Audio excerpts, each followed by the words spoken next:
I have spent 40 years in the archive of the Conclave of Runs, and in that time, I have catalogued 11,000 diplomatic incidents, border disputes, and treaty failures.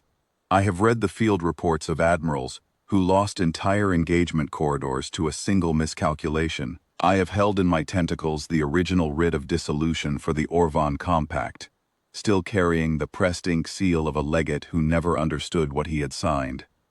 I tell you this not to establish my credentials but to establish my bias. I came to the Kareth 7 record expecting a routine border station proceeding. I left it understanding something I had not expected to understand, and I have been attempting to write it correctly ever since. The Run's margin station at Kareth 7 was not, in the standard telling, a significant installation. It had been established as a relay and way station 17 cycles before the incident, on the inner edge of the contested Kareth corridor. Its staff at the time numbered 22, 6 conclave adjudicators, a rotating garrison of 12, and 4 administrative clerks responsible for maintaining the archive buffer, which logged every transmission routed through the station's relay array. The buffer was, in the conclave's estimation, a bookkeeping tool. Nothing more. Legate Orvan Detch arrived at Kareth 7 on the 14th day of the third session of the Margin Sovereignty proceedings, with a staff of 9, a sealed conclave authority writ, and a communication suppression order that he filed within the first hour. The order was not unusual. Detch had used similar ones in 4 previous negotiations. The logic was sound, from his perspective. By cutting all non-conclave traffic in and out of the station, he controlled the timeline. The other party could not call for support, could not stall for outside guidance, could not play the waiting game that smaller delegations sometimes attempted when they lacked leverage but hoped for a shift in political conditions. Control the channel, Detch believed, and you controlled the outcome. I have reviewed his session logs. He was not an unintelligent officer. He read his counterpart correctly in almost every particular. Her calm, her patience, the way she watched him without appearing to watch him. What he misread was the significance of that calm. He catalogued it as resignation.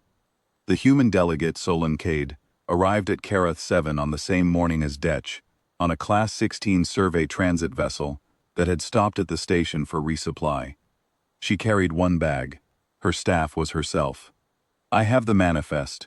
She is listed as a single biological unit, unaccompanied, cargo weight negligible.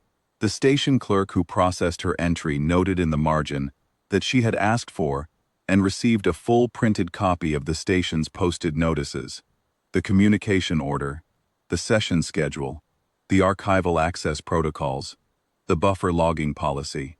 The clerk noted this because it was unusual. No previous delegation member had asked for all 4. Most did not ask for any. She read them in the way station common area, over a bowl of something the station canteen offered that I will not attempt to describe. She read slowly. She did not make notes that anyone observed. When she finished, she folded the papers, placed them in her bag, and asked the canteen attendant if the reconstituted grain was always this texture, or if something had gone wrong in the preparation. The attendant, a young adjudicator in his first posting, did not know what to say. He said he thought it was normal. She said she appreciated the clarification, and finished the bowl. The first session opened the following morning. Detch presented the conclave's position in full. The Kareth corridor fell within the established margin boundary under the Third Run's compact. Human survey registrations in the outer arc were not recognized under conclave treaty law, and the station's archive records, going back to its founding, would be sealed under conclave authority pending resolution. The corridor was, in Detch's framing, already decided. The proceedings existed as a courtesy. Cade listened. She asked 2 questions: whether the conclave's reading of the Third Run's compact included the transit accord rider appended at the Veth summit, and whether the archive seal would apply retroactively or from the date of the order. Detch answered that the accord rider was a non-binding addendum and that the seal applied from the date of the order forward. He did not ask why she wanted to know. I have reviewed his notes from that session. He wrote, of Cade, patient, non-confrontational, appears underprepared. He underlined underprepared. The second session produced the same shape. Detch presented terms. Cade listened, asked a question or two that seemed to Detch either procedural or naive, and raised no formal objection. The third session was the same. The fourth. He extended his deadline twice, because her silence did not feel like agreement, but each time he looked across the table at her expression, which I can only describe, from the session recordings, as the face of someone waiting for a number to finish loading, he concluded she had nothing left to play. By the fifth session, his communications to Conclave headquarters described the proceedings as effectively concluded. He was drafting the final instrument. He had, he wrote, secured the corridor cleanly. The other party had presented no counterfiling, raised no formal dispute, and offered no legal argument that required substantive response. He opened the station archive buffer on the morning of the sixth session to record his own transmissions as required by Conclave protocol, to formally seal the record under his authority writ.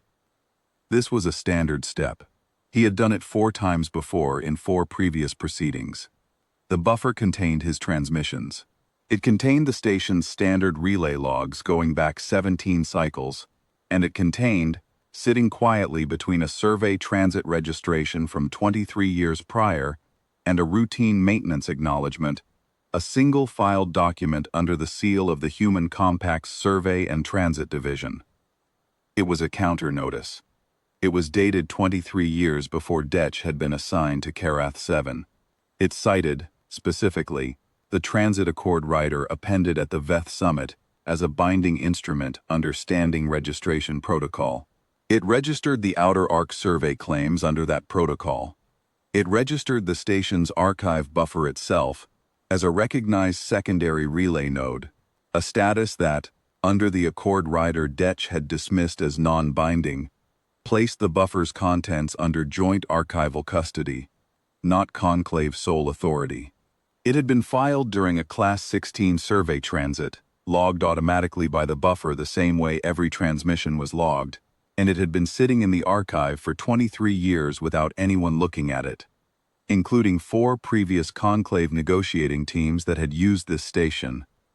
The counter notice was signed by a Survey and Transit Division clerk, whose name I have not been able to locate in any subsequent human record, which suggests she retired young or changed posts, or simply that human administrative record-keeping in that era was as inconsistent as their treaty filings were precise. The filing itself was impeccable. The protocol citations were accurate.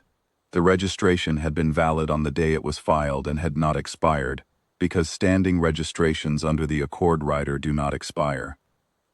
Cade, when Detch called her in that morning before the scheduled session, was in the canteen. She was eating the same reconstituted grain. She came when asked, sat across from him, and looked at the buffer entry he put in front of her. She confirmed it was the counter notice she had filed reference to in her initial session questions. She confirmed it had been in the buffer since its original registration.